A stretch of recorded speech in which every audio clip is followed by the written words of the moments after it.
Welcome to the Tech Egg. Don't get scrambled. Enjoy the video. You start by opening Google Earth and moving immediately to your target. Use the search box to type an address or place name, then press enter. This gets you close fast.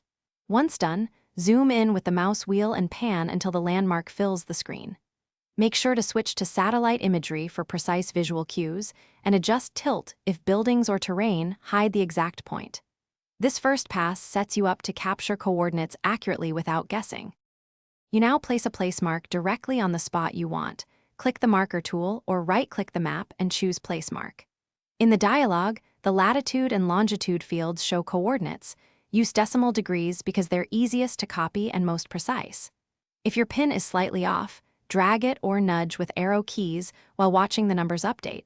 Each small move changes coordinates. Once the numbers read consistently to 4 to 6 decimal places, you're ready to copy them accurately.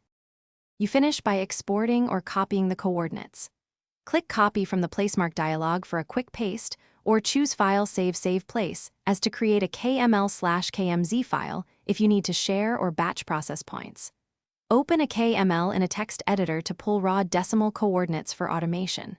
If coordinates look wrong, make sure the map projection and imagery are correct, refresh the view, and reposition the pin. These fixes resolve most mismatches quickly, so you don't lose time. Thanks for watching. Consider subscribing if I helped unscramble your problems.